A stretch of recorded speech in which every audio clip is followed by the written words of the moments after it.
आज प्रातःकाल कोशेश सदन अयोध्या जी में वहाँ के अधिपति स्वामी वासुदेवाचार्य विद्याभास्कर जी हैं। तो आज उनसे प्रातःकाल संवाद हो रहा था, तो उन्होंने एक संस्मरण बताया कि दक्षिणी भारत से कुछ रामानुजी महात्मा, त्रिदंडी सन्यासी इत्यादि आए थे, तो हरिद्वार में रुके थे। तो वहीं पर स्वामी जी का कोई सन्निधान था, आश्रम था। तो बाहर उन्होंने देखा कि शिवलिंग भी स्थापित है। तो भड़क गए कि हम लोग वैष्णव हैं, विष्णु परक आराधना करते हैं, आप शिवलिंग स्थापित किए हुए हैं, तो इससे तो संप्रदाय द्रोह हो जाएगा। तो स्वामी जी ने उत्तर दिया, ये जो शिव जी हैं ना, इन्हीं के हृदय में हमारे नारायण बैठे हुए हैं। विष्णु से हृदय शिवा और शिव से हृदय विष्णु। तो यदि हमारे नारायण जहाँ पर बैठे हैं उन्हीं को हम हटा दें तो हमारे नारायण बैठेंगे कहाँ? ऐसा उन्होंने समन्वय दृष्टिकोण से उत्तर दिया। तो कई बार क्या होता है, अनन्यता और दुराग्रह में भेद करना बड़ा कठिन हो जाता है कि हम अनन्य भक्त हैं कि दुराग्रही भक्त हैं। अब यदि स्वयं को श्री राम भगवान का भक्त बता रहे हैं, तो भगवान शिव के हृदय में बैठे श्री रामचंद्र जी का अनुभव क्यों नहीं हो पा रहा है? क्योंकि हमारे हृदय में भगवान की वो निष्ठा बने चाहे न बने, इसमें तो संदेह है, लेकिन भगवान शिव के हृदय में राम जी हैं, इसमें कोई संदेह नहीं हो सकता है।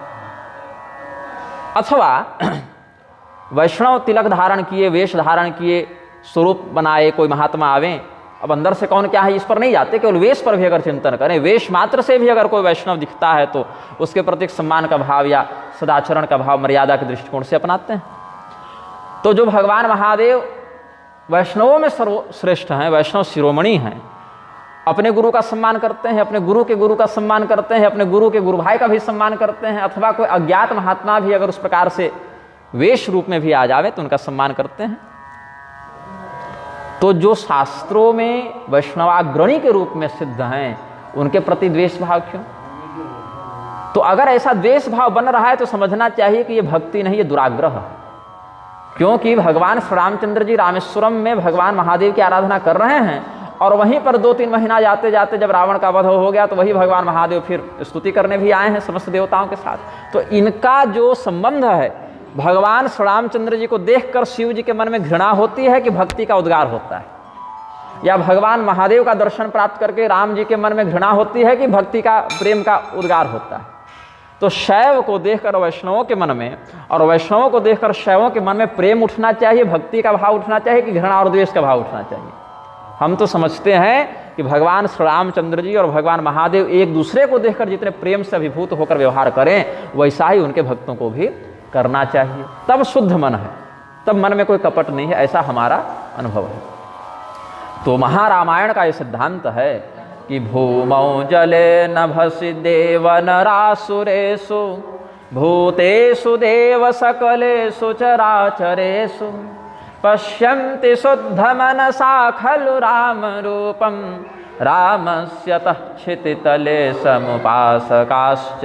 भगवान के उपासक नहीं, नारायण विराजी, भगवान के उपासक नहीं, भगवान के समुपासक, सम्यक उपासक को ही समुपासक कहा गया है।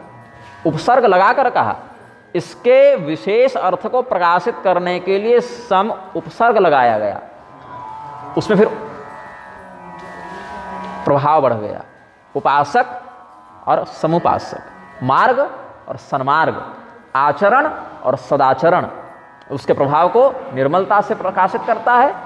तो आचरण कैसा हो? दुराचरण नहीं, सदाचरण हो। मार्ग कैसा हो? कुमार्ग नहीं, सन्मार्ग हो। तो उपासना कैसी हो? दुर्भिसंधि वाली अशास्त्रीय उपासना नहीं। तो अशास्त्रीय उपासना तो रावण और मेघनाद ने भी की, भगवान महादेव की आराधना की है, उपासक तो वे थे। लेकिन भगवान महादेव की जो आराधना महर्षि दधीची ने की, भगवान की जो आराधना मार्कंडेय जी ने की, जो उपमन्यु जी ने की, वेदव्यास जी ने की, भगवान ने भी अन्य अन्य विभूतियों में जो आराधना की, क्या वह आराधना रावण के समान, भस्मासुर के समान है? नहीं, उससे बहुत ऊपर की आराधना है। तो ये समुपासक थे। तो सम्यक उपासना क्या है? पृथ्वी, जल, आकाश, देवता, मनुष्य, असुर, प्राणियों में चर अचर सर्वत्र शुद्ध मन से भगवद रूप का दर्शन हो, यह चिंतन करें। और ये सबसे संभव नहीं है।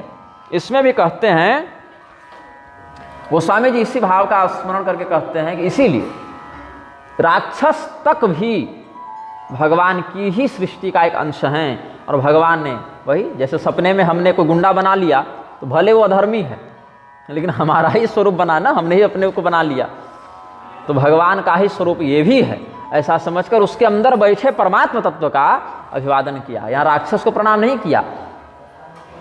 राम रूपम जो कहा ना, पश्यन्ति शुद्ध मनसा खलु राम रूपम, तो हृदय में परमात्मा तत्व का जो वास है हर प्राणी में, जड़ चेतन में, उस राम रूप को प्रणाम किया है। लोग भ्रमित होकर कहते हैं कि राक्षस को प्रणाम कर रहे हैं, तो अनैकांतिक दोष नहीं लगेगा।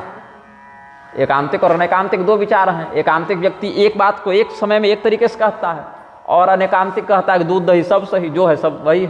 तो हम पर भी लोग कई बार अनैकांतिक होने का आरोप लगाते हैं कि निग्रहाचार्य का कोई सिद्धांत नहीं है। निग्रहाचार्य रामानुजाचार्य के संप्रदाय में जाएंगे तो उन्हीं की बड़ाई करेंगे, रामानंदाचार्य के यहाँ आएंगे तो उन्हीं की बड़ाई करेंगे, शंकराचार्य के यहाँ आएंगे तो उन्हीं की बड़ाई करेंगे, मध्वाचार्य के यहाँ जाएंगे तो उन्हीं की बड़ाई करेंगे। अब मैं सिद्धांत से अद्वैती हूँ, और मध्वाचार्य जी जो 4 वैष्णवों में एक हैं वो द्वैती हैं, बिल्कुल पूर्व पश्चिम हो गए। लेकिन हमने जब महावाक्यों का निवृत्ति भाष्य लिखा तो हमने मध्वाचार्य जी को ही प्रणाम किया। मध्वाचार्यम श्री गुरुमूर्तिम प्रणतोस्मि कहा। तो इसके कारण हमारे ऊपर बहुत से आरोप लगे कि आप जब अद्वैत मत का सिद्धांत रूप से अनुसरण करते हैं स्वसंप्रदाय में, तो आप द्वैतवादियों को गुरु बोलकर कैसे प्रणाम कर सकते हैं। तो भाई गोस्वामी जी से ज़्यादा तो हम नहीं पढ़ लिए होंगे, या गोस्वामी जी से ज़्यादा ब्रह्मज्ञानी तो नहीं हो गए होंगे। तो गोस्वामी जी जैसे मान्य भगवदनिष्ठ आचार्यों ने जब ऐसा अवतारी प्रस्तुत किया है, तो हम लोगों को उन्हीं का अनुसरण करना चाहिए, ऐसा हम समझते हैं। बाकी अपने संप्रदाय के मत में सबों का मत अनुकरणीय है, विरोध अलग अलग में दिख सकता है, लेकिन जो जिसका शिष्य है और उसकी संप्रदाय परंपरा अगर शास्त्र सिद्ध है, तो वहाँ पर फिर उसको उसी में निष्ठा रखनी चाहिए। गोली है तो धनुष से नहीं चलेगी, और तीर है तो बंदूक से नहीं चलेगी, है तो दोनों शस्त्र। तो गोली की सार्थकता बंदूक में है और तीर की सार्थकता धनुष में है। तो उसी प्रकार से अलग अलग आचार्यों ने अलग अलग समय में शास्त्रों के जिस प्रकार के अर्थ का प्रकाशन किया, तो उनके अनुयायियों को उसी प्रकार से व्यवहार करना चाहिए। और इसमें एक सूत्र है परशुराम जी का कि सर्वदर्शना निंदा, सभी दर्शनों की जो शास्त्र सिद्ध श्रुति सम्मत दर्शन है, अब नास्तिकों की नहीं, जो श्रुति सम्मत दर्शन है उनका समादर हो, अपने संप्रदाय में विश्वास, अन्य के प्रति सम्मान और प्रेम सहिष्णुता, इससे भजन पुष्ट होता है। तो यहाँ पर गोस्वामी जी कहते हैं कि देवदनुज नर नाग खग प्रेत पितर गंधर्व बंदों किन्नर रजनिचर कृपा करहु अब सर्व। ये भगवान का ही विग्रह सब हैं, भगवत विभूति सब हैं, ऐसा जान के चिंतन किया है।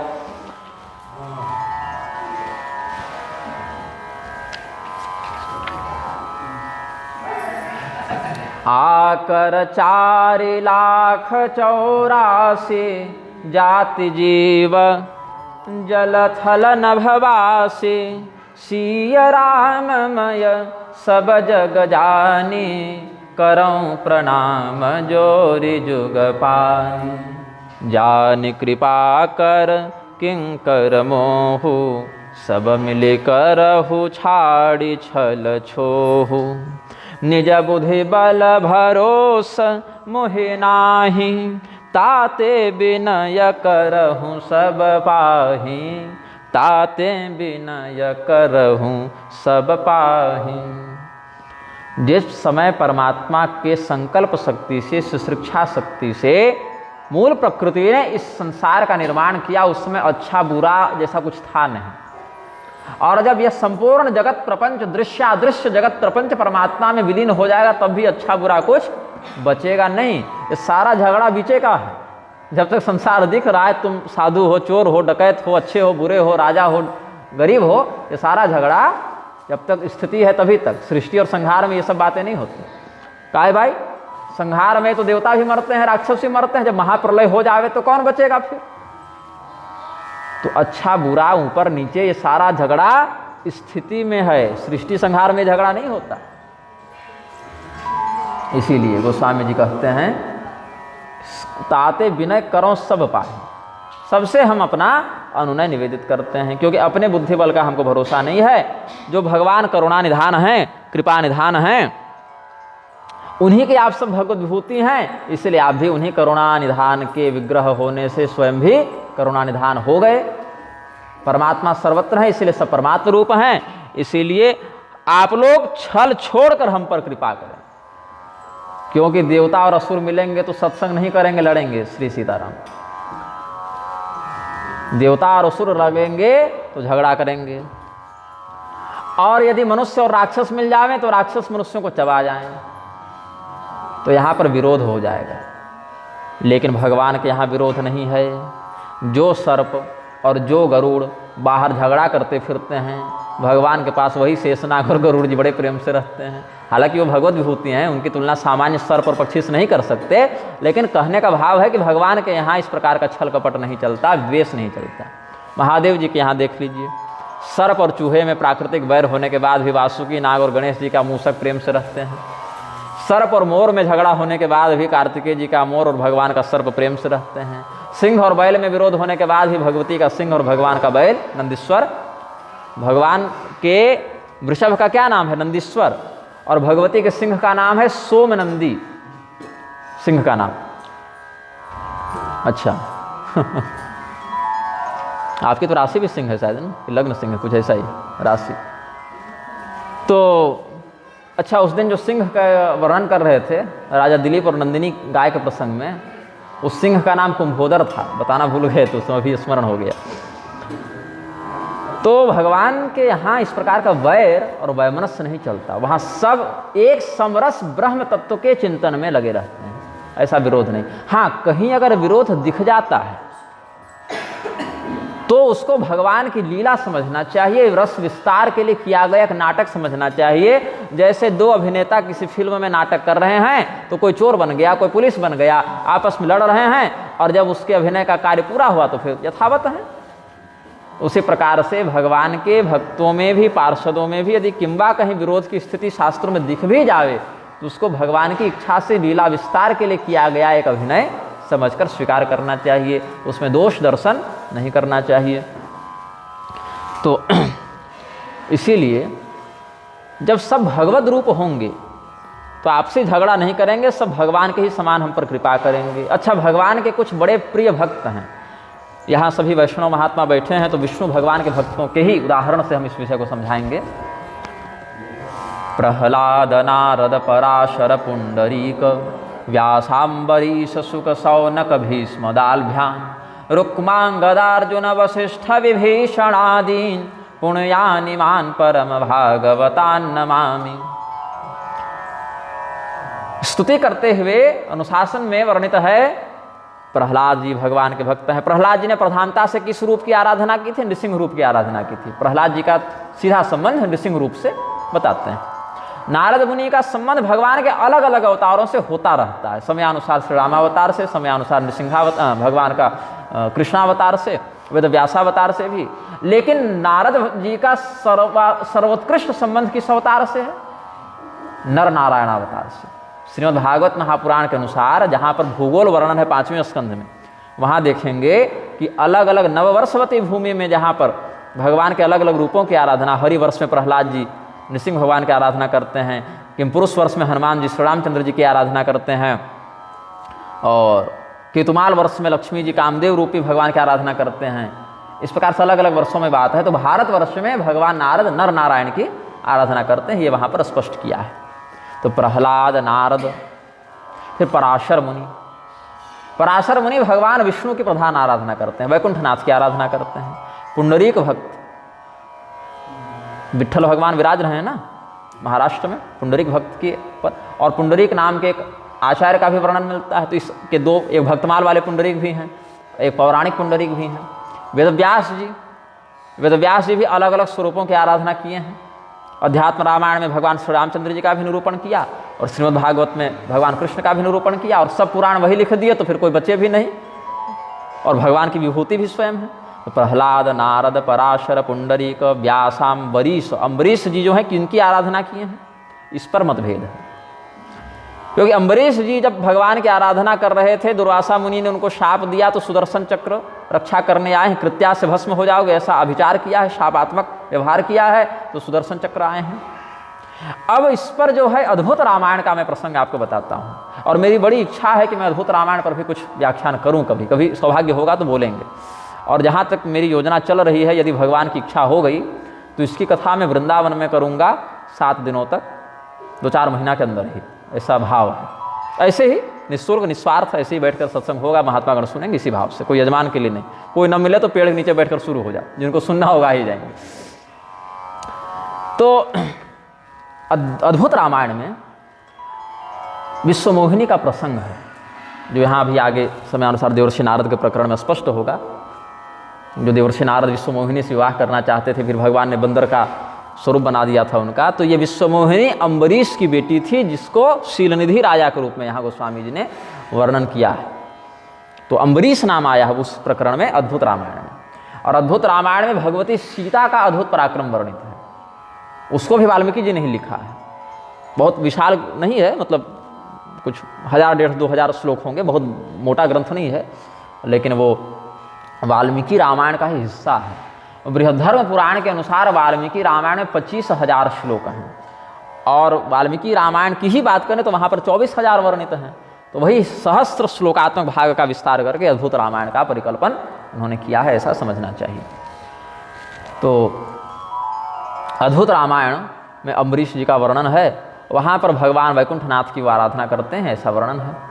सुखदेव मुनि भगवान कृष्ण की आराधना करते हैं, प्रसिद्ध भगवती राधिका से उन्होंने मंत्र ग्रहण किया है और भगवान कृष्ण की आराधना करते हैं। शौनक मुनि, वो भी सूत जी के माध्यम से समस्त पुराणों का अधिग्रहण किए हैं, तो तत्वनिष्ठ महात्मा है, समस्त रूपों की आराधना करते हैं।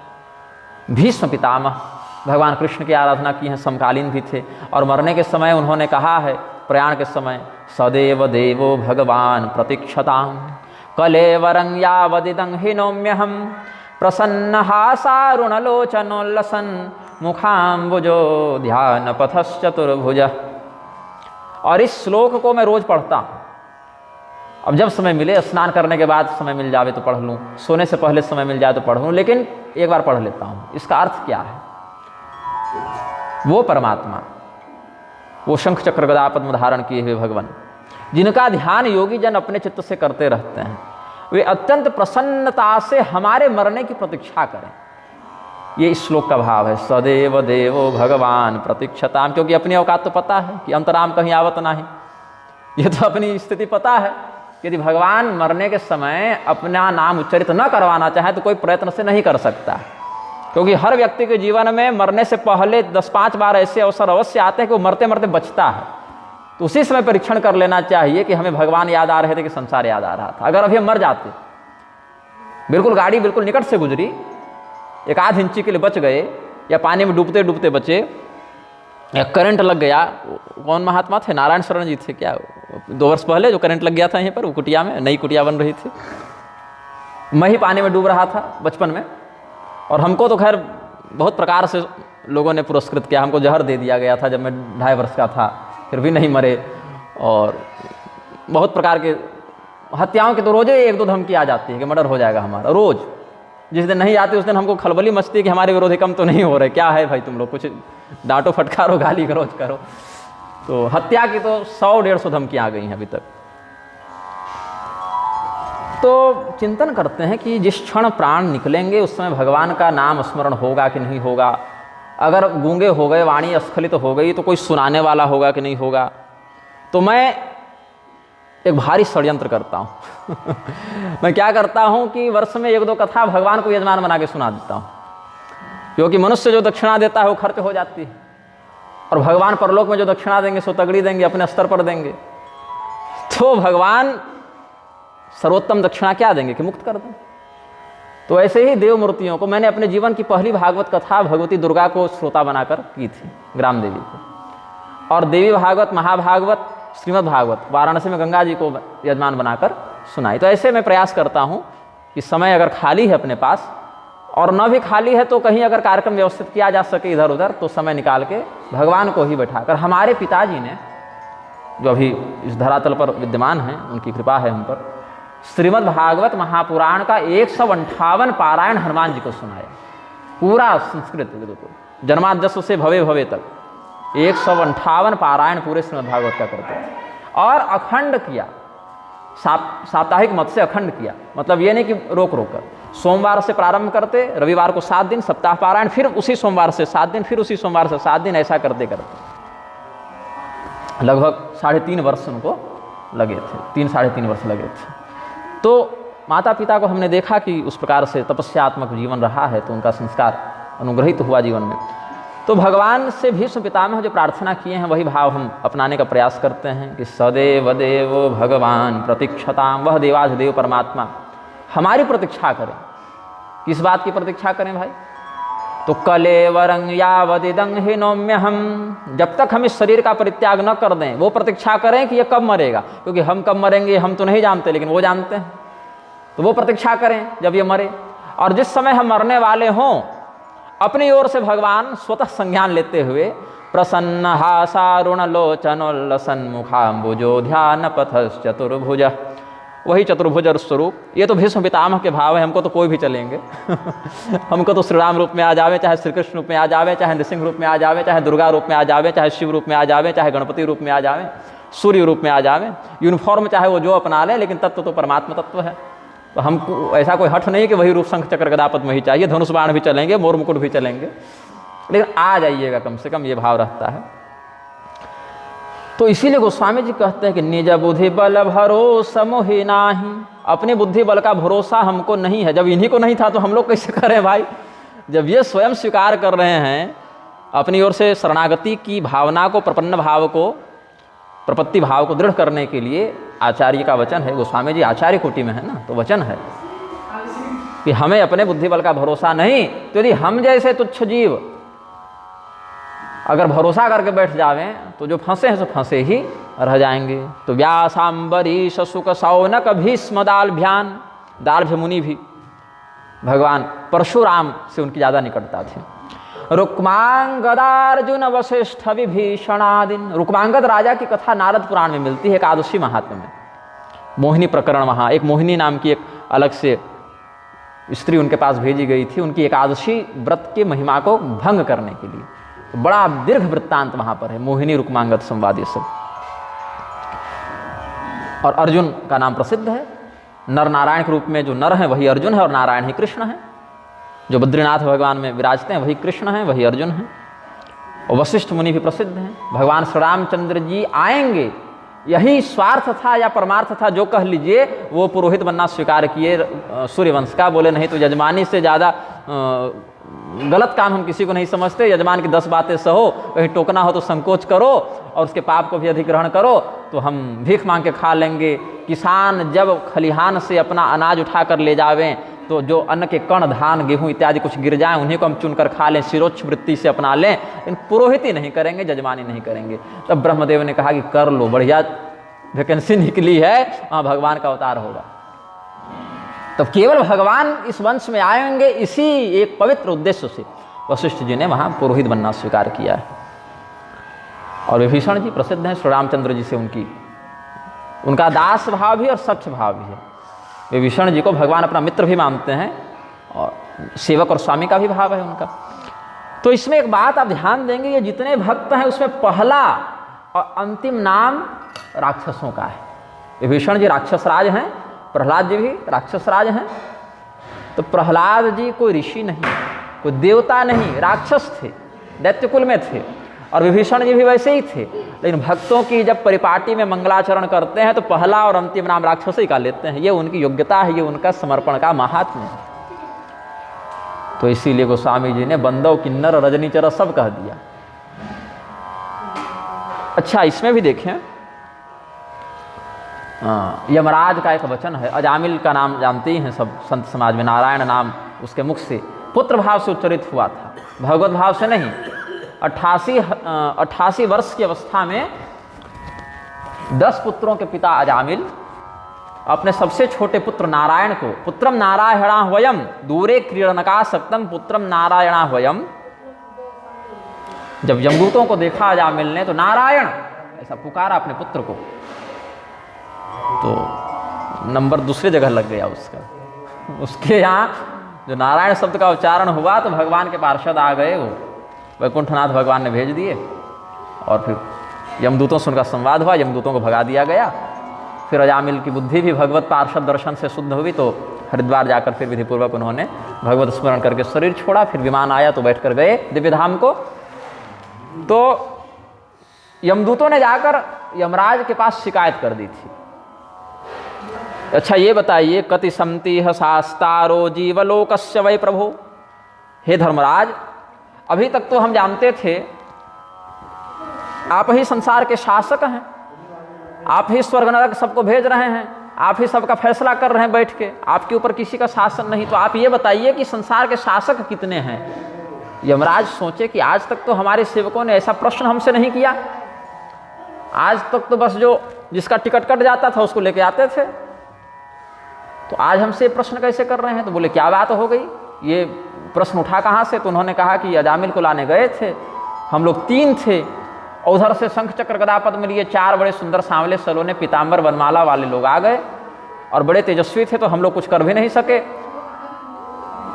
तब ये हर कंपनी का एक यूनिफॉर्म होता है, कोई वकील है, कोई पुलिस वाला है, कोई सिपाही है फौज में है, कोई पायलट है, कोई डॉक्टर है, सबकी वेशभूषा होती है। तो ऐसे ही अलग अलग देवताओं के भी स्वरूप निश्चित हैं। विष्णु पार्षदों के क्या स्वरूप होंगे, रुद्र पार्षदों के क्या स्वरूप होंगे, देवी की योगिनियों के क्या स्वरूप होंगे, भैरव गणों के क्या स्वरूप होंगे, ऐसे।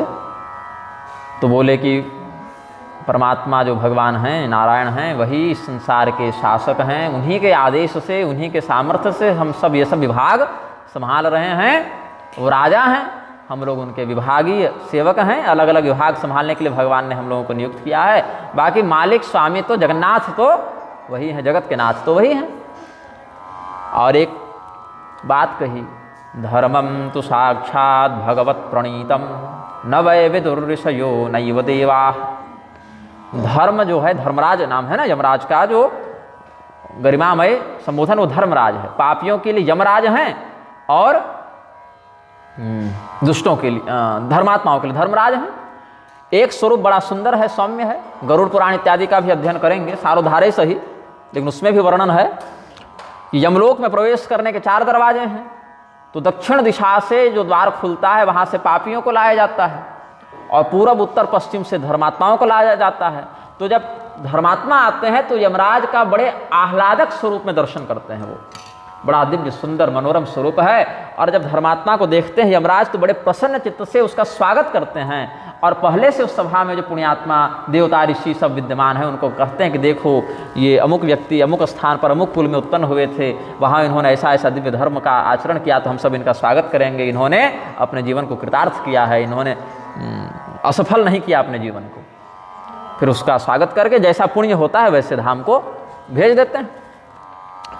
और जो दुष्ट होता है उसको जब लाया जाता है तो यमराज का स्वरूप देखकर ही वो बेहोश हो जाता है। इतना विकराल भयंकर स्वरूप, बड़ी बड़े दांत, नाखून, अंगार छोड़ती हुई आंखें, काला कलूटा स्वरूप, अट्टहास करते हुए, जीभ इतनी लंबी कि कान तक जीभ पहुंच जाए, जीभ से कानों को चाटते हुए, सूर्य के समान तेजस्वी नेत्रों से उसको भस्म कर देंगे ऐसा देखते हुए और डांटते हुए कि तुमको यही करने मनुष्यों ने भेजे थे, अभी भी नहीं सुधरे हो। तो आत्मा संयमितो येन सदैवस्तु यम स्मृतः। यम क्यों कहते हैं? उन्होंने अपनी आत्मा का संयम करके रखा है। अपने गड़बड़ हो जाएंगे तो निर्णय कैसे देंगे? तो जो न्याय की गद्दी पर बैठा हो उसको स्वयं निष्पक्ष और धर्मज्ञ होना चाहिए और निर्भय भी होना चाहिए, नहीं तो लोग ही धमकी देंगे कि ज़्यादा मत फैसला कीजिए, देख लेंगे आपको। तो यमराज को निर्भय भी होना पड़ेगा। और निर्भयता कैसे आती है? भगवत शरणागति से ही निर्भयता आती है।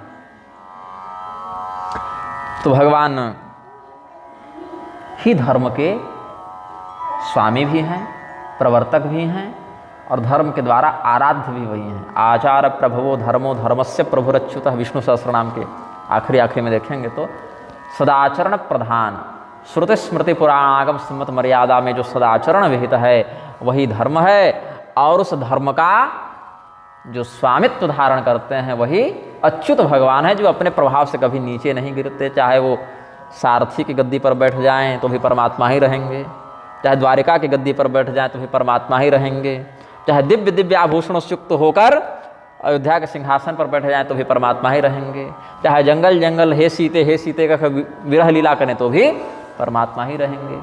अर्थात बाहर से वो जैसी भी लीला की अभिव्यक्ति करें, मूल तत्व में उनमें कोई दोष नहीं आता, कोई मल नहीं आता, कोई विकार नहीं आता। इसलिए वो निर्मल निष्कल निर्विकार परमात्मा है, वही धर्म के स्वामी हैं। तो स्वयंभूर्नारदः शंभुः कुमारः कपिलो मनुः प्रहलादो जनको भीष्मो बलिर्वैयासकिर्वयम् द्वादशैते विजानीमो धर्मम भागवतम भटाह। अपने यमदूतों का सम्मेलन बुलाकर यमराज ने 12 लोगों के नाम गिनाए हैं। यहाँ तो प्रहलाद, नारद, पराशर, पुंडरीक, व्यासाम्बरीश, शुक, शौनक, भीष्म, दालभ्यान, रुक्मांग, गदा, अर्जुन, वशिष्ठ, विभीषण आदि पुण्यानिमान परम भागवतान नमामि, इसका व्याख्यान कर चुके। अब यमराज ने भागवत महामंडल का उपदेश किया। जैसे आजकल परिषद होता है ना, विद्वत परिषद है, धर्म महामंडल है, फिर मंडल होते हैं तो महामंडल होते हैं, फिर महामंडलेश्वर होते हैं। अब तो क्या है कि हर दूसरी गली में एक महामंडलेश्वर और जगतगुरु मिल जा रहे हैं। पिछले 10-20 सालों में ज़्यादा बढ़ रहे हैं और इनकी संख्या पर नियंत्रण नहीं लगा, धार्मिक अनुशासन नहीं लगा तो चेले बनने ही बंद हो जाएंगे। पहले क्या था, शिष्य गुरु के पास किसी तत्व के जिज्ञासा से उपस्थित होते थे कि गुरुदेव हमारे कल्याण का हमें उपदेश करें। अब शिष्य पहले लिस्ट बनाता है कि इस संप्रदाय में इतने महात्मा हैं और ये महात्मा जी ज़्यादा बूढ़े हैं, संपत्ति अधिक है, ज़्यादा दिन बचेंगे नहीं, 1-2 साल में इनका प्रयाण होने वाला है, तो इनका चेला बन जाओ और कुछ ऐसा षड्यंत्र करो कि यदि वसीयत लिख चुके हो तो गुरु जी के जाने के बाद वसीयत गायब कर दो, और वसीयत गायब न कर सको तो कुछ उसमें छेड़छाड़ कर दो और अपने उत्तराधिकारी बन जाओ।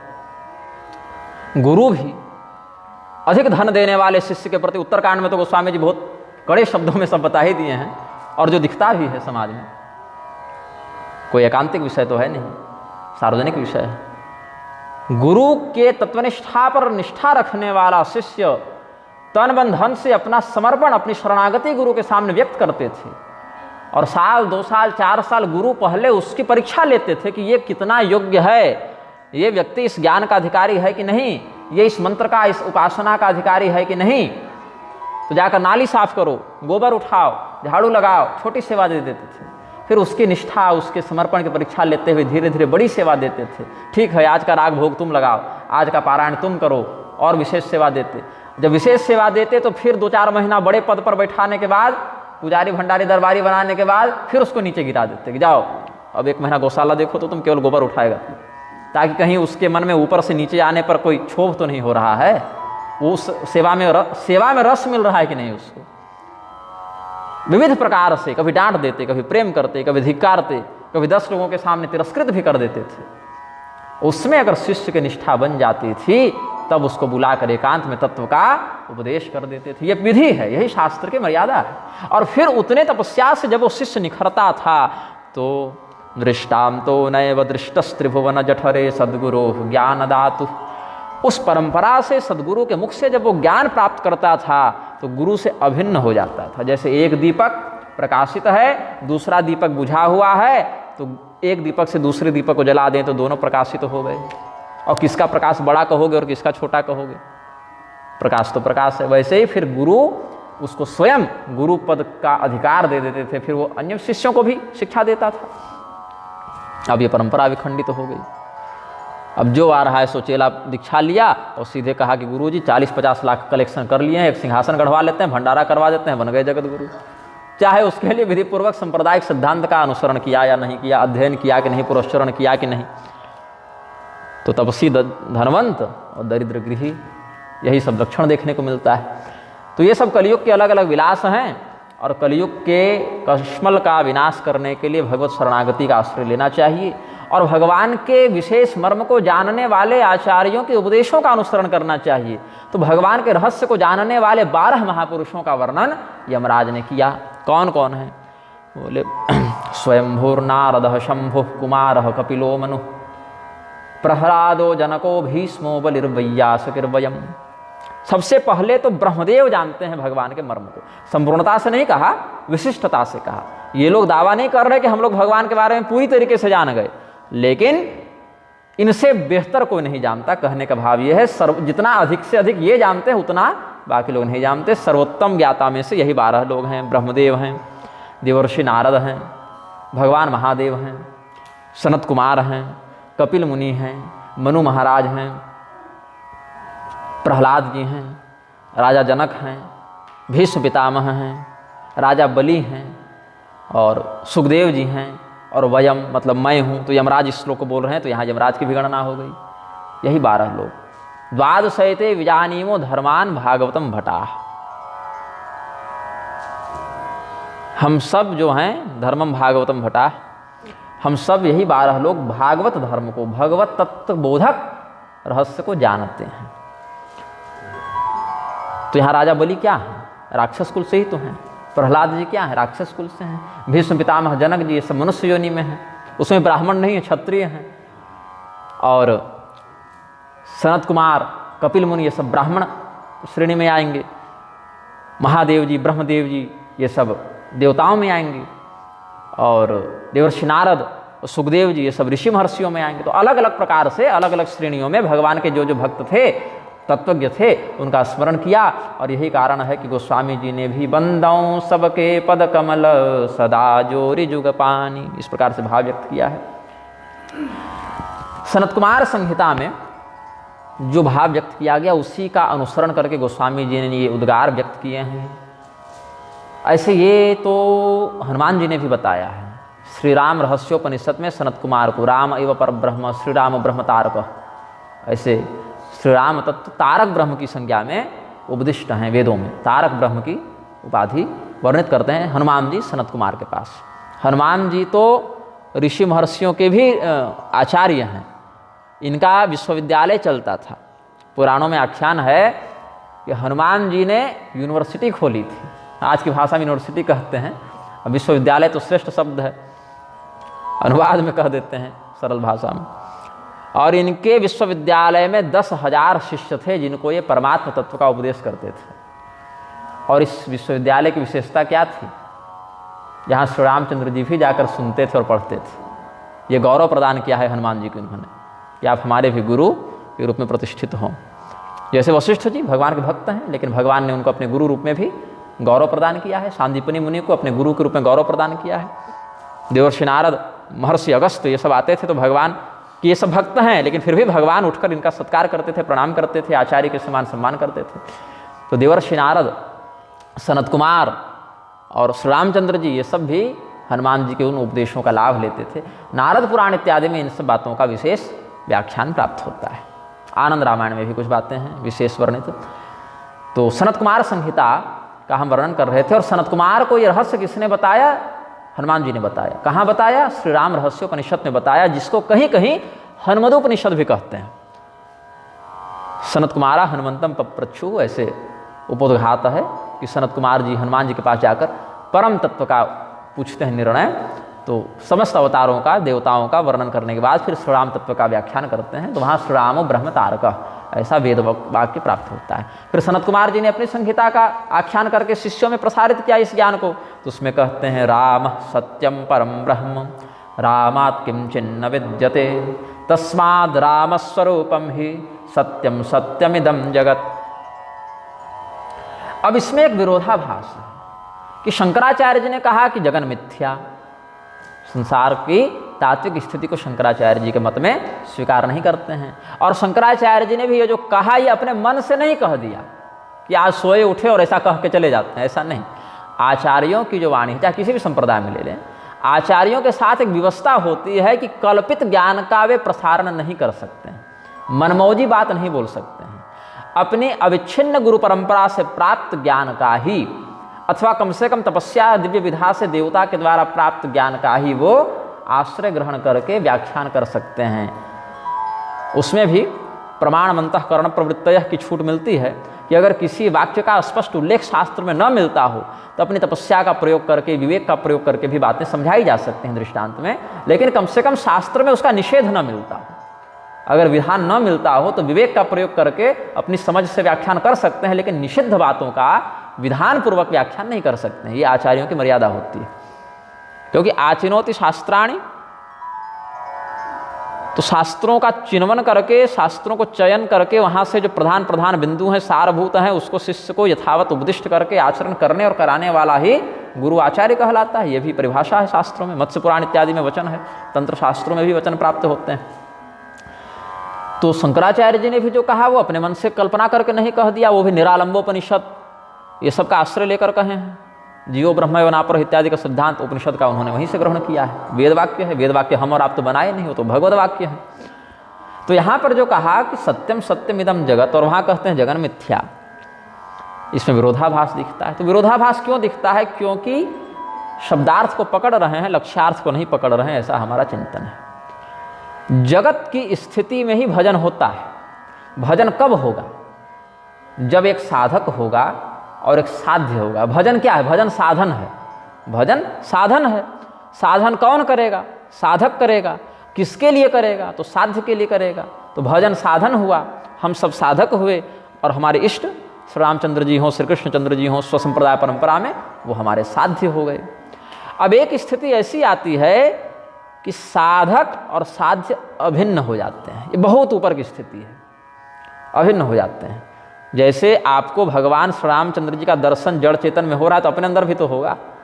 तो उस स्थिति में जैसे नदी का जल समुद्र में जाकर अभिन्न हो जाता है, ये अध्यात्म रामायण में भी ये रहस्य श्री राम गीता और राम हृदय ये सब में बताए हैं भगवान।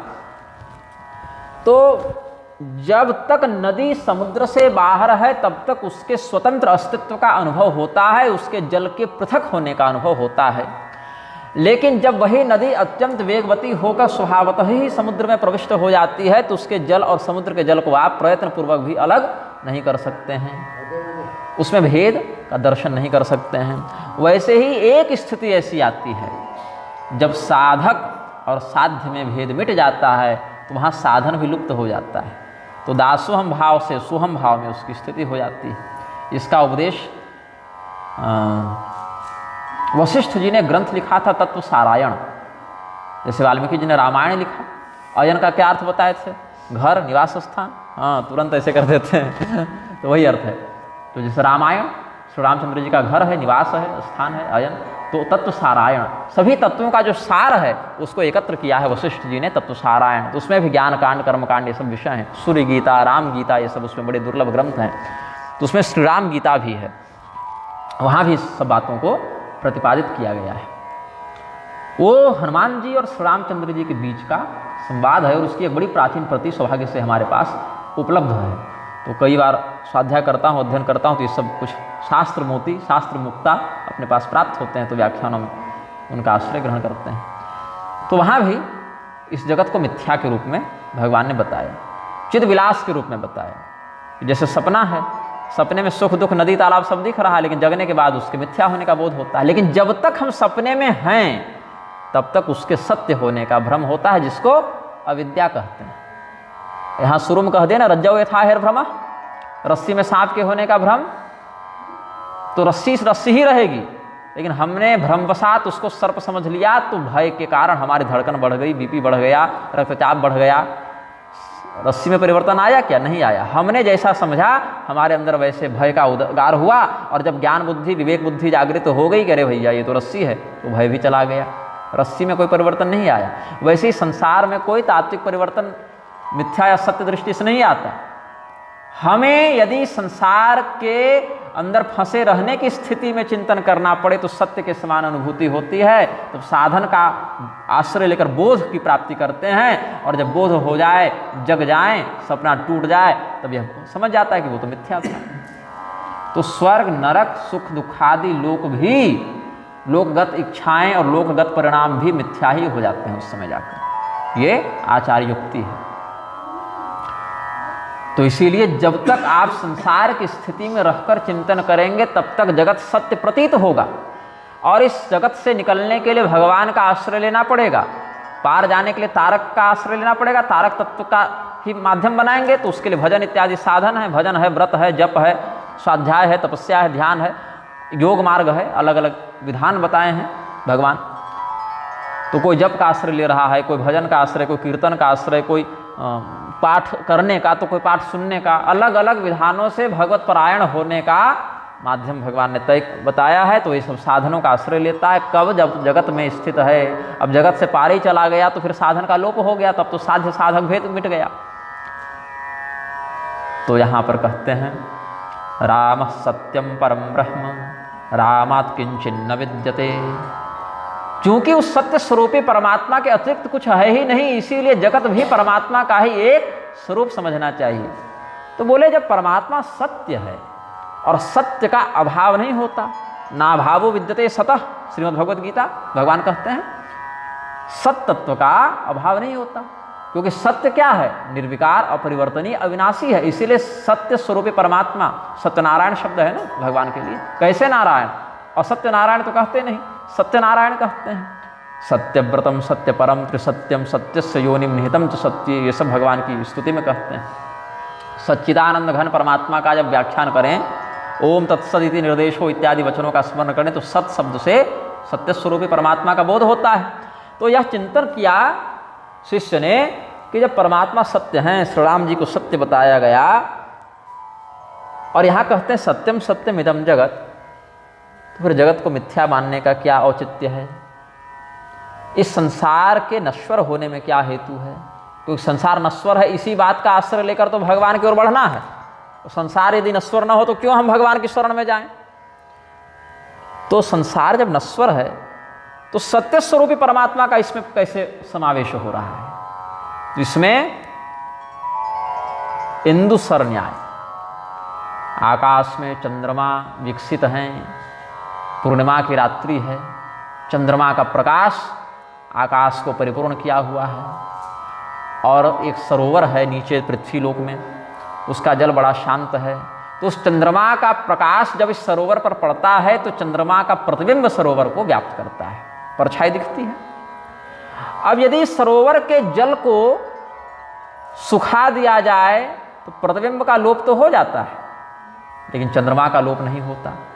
यदि इस सरोवर के जल में पत्थर मारा जाए और जल में क्षोभ उत्पन्न किया जाए, हलचल हो जाए, तो चंद्रमा का जो प्रतिबिंब उस सरोवर में पड़ रहा है वो टुकड़े टुकड़े होगा, छिन्न भिन्न होगा, लेकिन उस चंद्रमा पर कोई प्रभाव नहीं पड़ेगा। लेकिन इस प्रतिबिंब के होने के लिए चंद्रमा का होना आवश्यक है, उसकी सत्यता से ये सत्य यहां पर हमें दिख रहा है ना। अथवा उसी चंद्रमा को हम सीधे ही देखें, सरोवर को हटा देते हैं, केवल हम और चंद्रमा, यहां भी भ्रम कैसे हो सकता है? अपने नेत्रों के नीचे थोड़ा सा ऐसे दबाव डालें या बल्ब को ही देखें ऐसे करके तो दो दिखेगा। बचपन में खेलते थे, रात्रि को चंद्रमा को देख के ऐसे दबाते थे, दो दिखता था। तो दो स्पष्ट चंद्रमा आकाश में दिख रहे हैं, समान आकृति, समान प्रकाश, लेकिन क्या वो वास्तव में दिखने के बाद भी सत्य हैं? नहीं, अपितु वहां एक ही चंद्रमा है। भले दो दिख रहा है लेकिन चंद्रमा एक ही है। तो दो क्यों दिख रहा है? क्योंकि हमारे नेत्रों में जो देखने की क्षमता है उसमें कुछ विकार आ गया है। अब जो दूसरा चंद्रमा दिख रहा है उसको मिटाने के लिए क्या करना पड़ेगा? तो इस विकार का समाधान करना पड़ेगा। विकार को मिटाओ तो वास्तविक सत्य का दर्शन हो। तो जहां पर दो दिख रहे थे वहां पर एक ही दिखेगा, जो सत्य था वही दिखेगा, और दूसरा सत्य के ही समान दिखने के बाद भी सत्य था नहीं। और वो जो दूसरा दिख रहा था उसका मूल आधार कौन था? जो वास्तविक चंद्रमा था वही आधार था। अगर वास्तविक चंद्रमा ही न हो तो दूसरा भी नहीं दिखेगा। ऐसे ही श्री राम तत्व भी न हो तो संसार भी नहीं दिखेगा। लेकिन इसका अर्थ ये नहीं है कि संसार की तुलना भगवान से कर दिया जाए कि भगवान जैसे सत्य है वैसे संसार भी सत्य है। नहीं, संसार की सत्यता उस नेत्र विकार के कारण, बुद्धि विकार के कारण दिख रही है, और जब वो विकार समाप्त होगा तो असत्य का लोप होगा और केवल सत्य स्वरूपी श्री राम तत्व का बोध हो जाएगा। तो इसीलिए जहाँ पर सत्यम सत्यम इदम जगत कहा वहाँ सविकार दृष्टि युक्त जगत का बोध है, और जहाँ जगन मिथ्या कहा वहाँ विकार रहित दृष्टि से जगत की नश्वरता का प्रतिपादन करते हुए ब्रह्म तत्व के सत्य का अवलोकन करने का भाव है। तो राम सत्यम परम ब्रह्म रामात् किंचिन्न विद्यते तस्माद् राम स्वरूपम ही सत्यम सत्यमिदम जगत, ये वचन कहा। इसके बाद वो स्वामी जी की आगे की चौपाई का आश्रय लेते हैं। करण चहवु रघुपति गुण गाहा लघुमति मोरि चरित अवगाहा सूझन एकौ अंग उपावु सूझन एकौ अंग उपावु मन मतिरंक मनोरथ रावु मन मतिरंक मनोरथ रावु। कोई बहुत गरीब व्यक्ति है, बहुत दरिद्र है, भिक्षाटन इत्यादि के माध्यम से अन्य लोगों के सहयोग से किसी प्रकार से एकाध वक्त का, एकाध समय का भोजन हो जाता है। अब यदि वो अपने मन में ये मनोरथ धारण कर ले कि हम तो भैया एकदम सोने के महल में रहेंगे और मणिमुक्ता जटित सिंहासन पर बैठेंगे और विविध प्रकार के भोगोपभोग से अपने जीवन को पुरस्कृत करेंगे, तो इसकी मूर्खता ही कही जाएगी। अति महत्वाकांक्षा कही जाएगी। देखिए महत्वाकांक्षा भी गलत नहीं है, लेकिन अति महत्वाकांक्षा हो जाना ये गलत है, ये अशोभनीय भी है। तो गोस्वामी जी कहते हैं कि हम भगवान श्री रामचंद्र जी के, रघुपति जी के चरित्र का वर्णन करना चाहते हैं, लेकिन समस्या क्या है, हम गरीब हैं और भगवान जगदीश्वर हैं, जगत के सिंहासन पर जो बैठे हैं उनका हम वर्णन कैसे कर दें, क्योंकि विस्तृत चरित्र है और हमारी बुद्धि गरीब है, दरिद्र है। यहाँ तक कि चरितम रघुनाथस्य शतकोटि प्रविस्तरम एकैकमक्षरम पुंसाम महापातकनाशनम। भगवान का चरित्र जो है वो अतुल्य है, अनंत है। 100 करोड़ श्लोकों का एक उपमान बता दिया गया, लेकिन इसको भी संपूर्णोपमान नहीं कहा, इतना ही है। इदमित्थम कही जात न सोए, ये सब भी वचन है, इतना ही है, ऐसा ही है, ये दावा नहीं कर रहे, ये आश्वासन नहीं दे रहे, अपितु अनंत है, शतकोटि प्रविस्तर है। तो बोले फिर उतना पढ़ेंगे, समय रहे, समझ रहे तब ना उद्धार होगा। बोले नहीं, भगवान के चरित्र की यही विशेषता है कि एक अक्षर में भी पूर्ण है। एकैकम अक्षरम पुंसाम महापातकनाशनम। जो प्रभाव संपूर्ण श्री राम अनंत चरित्र का है, वही प्रभाव उस चरित्र के जुड़े एक अक्षर का भी वही प्रभाव है। केवल राम कह दो तो भी वही प्रभाव है, और संपूर्ण 100 करोड़ श्लोकों का पारायण कर दो तो भी उसका वही प्रभाव है। बोले फिर फायदा क्या, जब केवल 2 अक्षर से काम बन सकता है तो इतने इतने श्लोकों की रचना का क्या कारण है। इसीलिए क्योंकि भक्त अतृप्त होता है, तृप्ति भक्ति में बाधक है। भजन करने से मन भर जाए तो समझ लो भक्ति खंडित हो रही है। भक्त वही सच्चा है जो सदैव प्यासा बना रहे, जिसको भजन कथा का चाव बना रहे। परीक्षित जी को सुखदेव जी 4 श्लोक में भी भागवत का मर्म समझा के उद्धार करवा सकते थे, लेकिन परीक्षित जी जब तक जीवित रहे तब तक कथा ही सुनते रहे। हनुमान जी जैसे परम तत्ववेत्ता भक्त भी आज तक भजन करके तृप्त नहीं हुए कि हाँ अब हो गया, अब नहीं करेंगे, सदैव अतृप्त बने रहे। इसलिए भगवान के श्रेष्ठतम भक्तों में उनकी गणना होती है। देवर्षि नारद कभी नहीं कहे कि चलो बहुत भजन हो गया अब आराम करेंगे, नहीं, उनका नारायण जप कीर्तन अहर्निश विद्यमान है। तो भजन तो श्वास पर चलता है। जो सचेतावस्था में नहीं भी कर सकते हैं ऐसे योगी जन अजपा जप के माध्यम से श्वास पर भी भगवान का नाम सुमिरते रहते हैं, जपते रहते हैं। अखंड वृत्ति से भजन करने का निर्देश शास्त्र देते हैं। तो ये बात केवल गोस्वामी जी ने कहा ऐसा नहीं है, पूर्व काल के आचार्यों ने भी यही चिंतन किया है। क्व सूर्य प्रभवो वंशः क्व चाल्प विषया मति तेरशोर दुस्तरम मोहा दुड़ुपे नास्मि सागरम। अब सूर्यवंश का विस्तार कितना अधिक है, अलग अलग राजाओं के चरित्र यहाँ वर्णित हैं। जब रघुवंशम महाकाव्य लिखने के लिए कालिदास जी बैठे तो यही चिंतन किया कि कहाँ सूर्यवंश का महान उज्ज्वल पवित्र चरित्र, कहाँ हमारी छोटी सी बुद्धि, जिस प्रकार से लघु आकृति का अल्प संसाधन युक्त तरणी का आश्रय लेकर हम समुद्र पार नहीं कर सकते, लहरों के माध्यम से ही उसको नष्ट कर दिया जाएगा, वैसे ही अल्पमति का आश्रय लेकर सूर्यवंश के वर्णन में हम समर्थ नहीं हैं। तो जब सूर्यवंश के बाकी राजाओं के वर्णन में समर्थ नहीं है तो सीधे भगवान के चरित्र लिखने में कैसे समर्थ होंगे। फिर भी आगे क्या कहते हैं, मति अति नीच ऊंची रुचि आछी चाहिए अमीय जग जुरई न छाछी क्षमि हहि सज्जन मोरि ढिठाई सुनि हहि बाल बचन मन लाई सुनि हहि बाल बचन मन लाई। मेरी बुद्धि अत्यंत निम्न स्तरीय है। गोस्वामी जी की विनम्रता अद्भुत है, हृदय छू जाती है। कोई दूसरा व्यक्ति गोस्वामी जी का 10% ज्ञान भक्ति भी प्राप्त कर लेता ना तो उसके अहंकार की कोई सीमा नहीं होती, लेकिन इतने तत्वनिष्ठ महात्मा होने के बाद, भगवनिष्ठ महात्मा होने के बाद भी उनकी विनम्रता का अद्भुत स्तर है। गोस्वामी जी कहते हैं कि मेरी मति अत्यंत नीच स्तर की है और चाह हमारी बड़ी ऊपर की है कि हम भगवान का चरित्र लिख डालें। तो हाल क्या है कि पीने के लिए हमको छाछ नहीं मिल रही है समय पर और इच्छा करने के अमृत चख लें। तो चाहिए अमीय जग और जुरई न छाछी, हमको छाछ नहीं मिलती और हमको अमृत पीने की चाह है। ऐसे ही बुद्धि हमारी बड़ी खोटी है और इच्छा क्या है कि भगवत चरित्र का व्याख्यान करें। तो हमारी धृष्टता है, यह हमारा दुस्साहस है। और सज्जन लोग हमारे इस दुस्साहस को भूलकर हमें क्षमा कर देंगे, यह भी आशा है। क्योंकि हम तो संतों के बालक हैं, संतों के सेवक हैं, संतों के अनुयायी हैं। तो संत जन हमारी इस टूटी फूटी भाषा में जो भगवान का चरित्र है उसको सुनकर हमें डांटेंगे नहीं, फटकारेंगे नहीं। अभी तो जैसे घर में बच्चा तोतली बोली बोलता है, लाल बाबा बड़े प्रेम से आनंदित होते हैं बच्चों की बोली सुनकर। तो बच्चा जब तोतली बोली बोलता है तो स्पष्ट वाणी का उच्चारण नहीं करता, बहुत सी अशुद्धि होती है उसके उच्चारण में, लेकिन माता पिता प्रमुदित होते हैं, और बोलो, इस प्रकार से प्रोत्साहित करते हैं।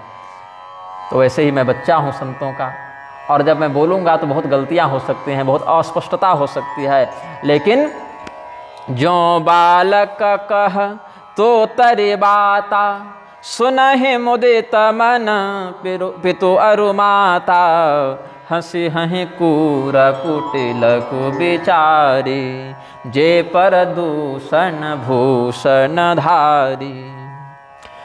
जिस प्रकार से बालक मधुर वाणी में जब कुछ बोलने के लिए प्रस्तुत होता है तो बहुत गलतियां करता है, तुतलाता है, फिर भी माता पिता उसको डांटते नहीं, उससे स्नेह करते हैं, बल्कि और अधिक प्रेम बढ़ता है, उसकी वाणी को सुनना चाहते हैं। तो हमारे माता पिता के समान संत जन हमारे इस अपराध को क्षमा करेंगे और हमारी वाणी को वैसे ही स्वीकार करेंगे जैसे कोई माता पिता अपने तोतली वाणी से बोलते हुए बच्चे के प्रति प्रेम का व्यवहार करते हुए उसके अपराधों को क्षमा करके उसके वचन को स्वीकार करते हैं। और रही बात दुष्टों की, तो दुष्ट जन के सामने तो बहुत बढ़िया बात भी बोल दीजिए तो भी वहाँ कोई त्रुटि निकाल देगा। दूसरे के अवगुण को ही चुन चुनकर आभूषणों के रूप में वो पहन कर रखता है, तो दुष्टों की क्या बात करनी।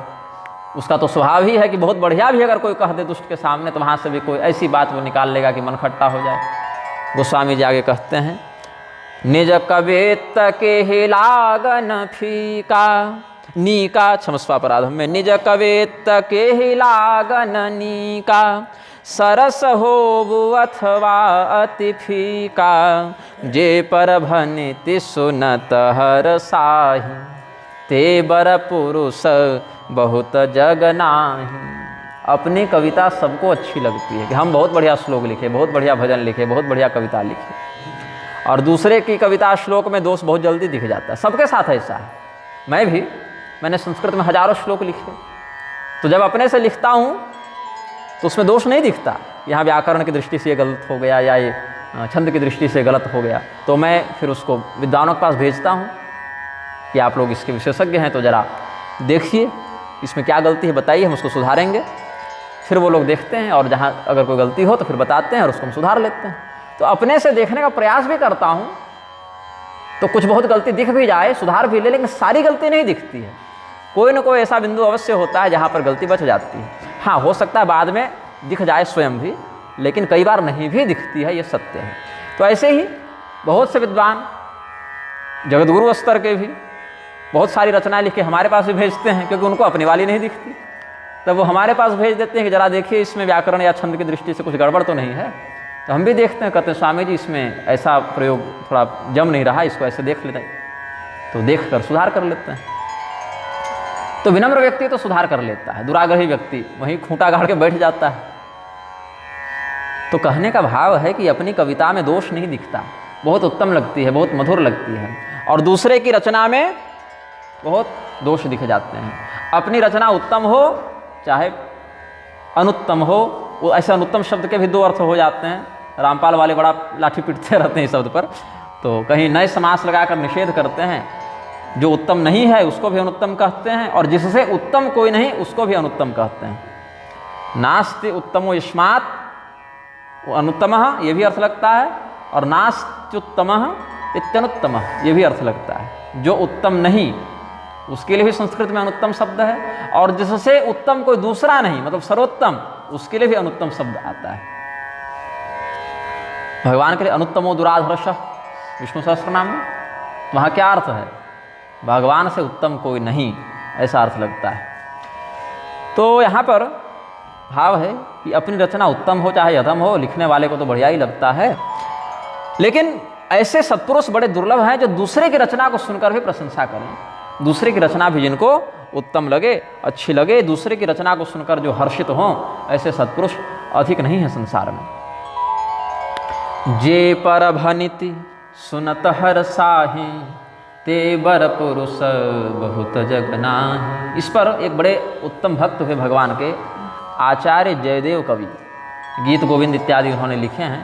उड़ीसा क्षेत्र में उनकी बड़ी महिमा भी है। जगन्नाथ स्वामी के बड़े भक्त हुए वो जयदेव कवि, गीत गोविंद इत्यादि उनकी उत्कृष्ट रचना है। तो जयदेव स्वामी जी का एक भाव है, अपि मुदमुपयान्तो वाग्विलास स्वकीयैः, ये भी मालिनी छंद की शैली में लिखे हैं वो। अपि मुदमुपयान्तो वाग्विलास स्वकीयैः परभणिति सुतृप्तिं वान्ति सन्तः कियन्तः। अपनी जो रचना है, अपनी जो कविता है, अपना जो व्याख्यान है, उसको सुनकर तो बहुत से लोग आनंदित होते हैं, लेकिन परभणिति सुतृप्तिम, जिसको जे परभणिति सुनत हरसाहि, गोस्वामी जी ने भाव ग्रहण किया। परभणिति सुतृप्तिम वान्ति संतः कियन्तः। ऐसे संत लोग कितने हैं जो दूसरे की रचना को सुनकर भी प्रसन्न हो, हर्षित हो, आनंदित हो, अपने वाग विलास से हर्ष को प्राप्त हुए। अच्छा, कुछ संत तो ऐसे भी हैं कि अपनी रचना में आनंदित होते हैं और दूसरे की रचनाओं में भी आनंदित होते हैं। ऐसे भी कुछ संत हैं। ये भी भाव जयदेव स्वामी जी का है। तो आगे कहते हैं, जग बहु नर सुर सरि समभाई, जे निज बाढ़ी बढ़हि जल पाई। सज्जन सकृत सिंधु सम कोई, देख पूर विधु बाढ़ई जोई। देख पूर विधु बाढ़ई जोई। संसार में अधिकांश जनसंख्या कैसे लोगों की है? दूसरे की संपदा को जब तक अपना न बना लें तब तक बढ़ते नहीं हैं। तो जो जल बादल में अवस्थित है, वर्षा के माध्यम से वही जल जब सरोवर में, नदियों में आता है, तो दूसरा का जल जब अपने पास आ जावे तो बढ़ जाते हैं। नदियों का जल बढ़ जाता है और सरोवर का जल बढ़ जाता है। तो ऐसे लोग बहुत हैं जो अपनी संपत्ति से वृद्ध होते हैं, वृद्धि को प्राप्त होते हैं, समृद्ध होते हैं, या दूसरे के संपत्ति का अधिग्रहण करके वृद्धि को प्राप्त होते हैं। एक समुद्र के समान बिरले कोई साधु पुरुष हैं जो चंद्रमा की पूर्णता को देखकर भी वृद्धि को प्राप्त होते हैं। पूर्णिमा के समय समुद्र का जो उफान है, अब समुद्र में प्रवाह तो होता नहीं क्योंकि वो स्थावर जलराशि समूह है ना, वो बहकर कहीं दूसरी जगह जाता तो नहीं, अचल भंडारण है समुद्र में, लेकिन उसकी तरंगों में वृद्धि देखने को मिलती है। समुद्र में ज्वार भाटा आ जाता है पूर्णिमा के चंद्रमा को देखकर। तो दूसरे की वृद्धि को देखकर भी जो स्वयं हर्षित हो, आनंदित हो, प्रमुदित हो, वृद्धि को प्राप्त हो। तो सज्जन सकृत सिंधु सम कोई, देख पूर विधु बाढ़े जोई। विधु मतलब चंद्रमा, पूर्व मतलब पूर्ण चंद्रमा। इसको पुलस्त मुनि ने ये भाव व्यक्त किया था, जिसको गोस्वामी जी ने अधिग्रहित किया है। पुलस्त मुनि कहते हैं, सरित समानरा लोके स्वसंपद वृद्धिशालिनः, विरला सिंधु सदृशा पर वृद्धि विवर्धिता। एक दोहा के साथ आज के व्याख्यान को पूर्ण करेंगे। भाग छोट अभिलाषु बड़, करहु एक विश्वास। पैहहि सुख सुने सुजन सब, खल करिहहि उपहास। और ये जो बात कही गोस्वामी जी ने, ये तो लिखने के समय कही, लेकिन जब ये ग्रंथ पूर्ण हुआ तो यही समाज ने गोस्वामी जी के अनुभव को सिद्ध भी किया कि सज्जनों ने बड़े प्रेम से उनका सत्कार किया और दुर्जनों ने उपहास किया। उस समय भी बहुत से लोगों ने गोस्वामी जी की निंदा की कि अरे क्या लिख दिए हैं, कुछ भी लिख देंगे तो मान लेंगे क्या, पढ़ लेंगे क्या। तिरस्कार भी हुआ है गोस्वामी जी का, लेकिन जो सज्जन थे उन्होंने बड़े प्रेम से, बड़े सत्कार से गोस्वामी जी का सम्मान किया है।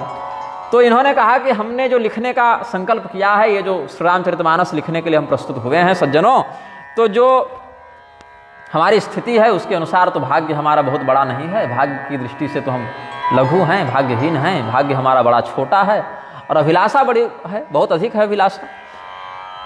तो एक विश्वास हमें अवश्य है, और ये विश्वास बड़ा सही था गोस्वामी जी का कि पैहहि सुख सुनि सुजन सब। इस कथा को सुनकर पढ़कर सज्जनों को आनंद होगा, प्रमुदित होंगे, और जो दुष्ट हैं सुखल करिहहि उपहास। दुष्ट लोग उपहास करेंगे, मजाक उड़ाएंगे। और आज भी श्री रामचरितमानस को लेकर, गोस्वामी जी को लेकर बहुत से दुष्ट लोग बहुत से अनर्थ वचनों का प्रयोग करते ही रहते हैं। तो उसी समय गोस्वामी जी ने इसी विश्वास के साथ लिख दिया था कि जो सज्जन होंगे वो श्री राम तत्व प्रधान ग्रंथ समझकर स्वीकार करेंगे, सम्मान करेंगे, प्रेम करेंगे, आनंदित होंगे। बाकी लोग मजाक उड़ाएंगे, तिरस्कार करेंगे, अपमान करेंगे। तो इस पर जो अनुभव है गोस्वामी जी का वो कहाँ से आया? वशिष्ठ मुनि का एक वचन यहाँ पर उद्धृत करते हैं वशिष्ठ संहिता से।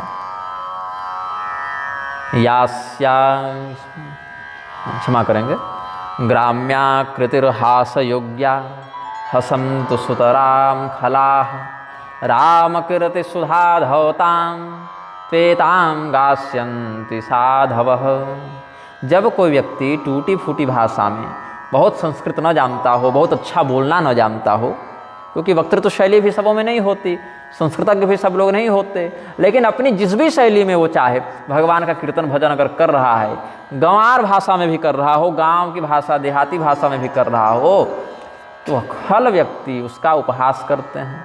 लेकिन उस ग्रामीण भाषा के पीछे जिस तत्व का वर्णन किया जा रहा है वो ब्रह्म तत्व है, राम तत्व है, ऐसा बुद्धिमान जन, भक्त जन विचार करते हैं। तो साधु लोग उसी के पीछे पीछे फिर उस राम कथा का भले ग्रामीण भाषा में हो लेकिन गान करने लग जाते हैं। तो ये दुर्जन और सज्जन में भेद है। ये सब आचार्यों की उक्तियों को हमने आज व्यक्त किया है। फिर खल परिहास हो ही तो मोरा इत्यादि वचनों पर कल चिंतन प्रस्तुत करेंगे। भगवान नाम संकीर्तन करें। सीताराम सीताराम सीताराम सीताराम सीताराम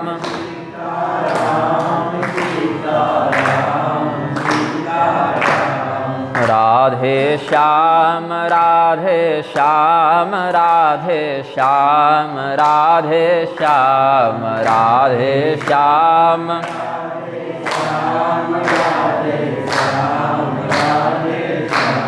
सीताराम सीताराम सीताराम सीताराम सीताराम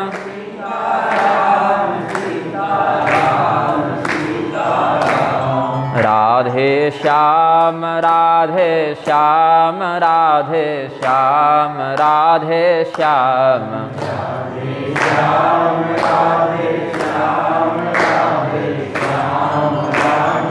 प्रेम से बोले आनंद कंद भगवान की, श्री उमापति महादेव की।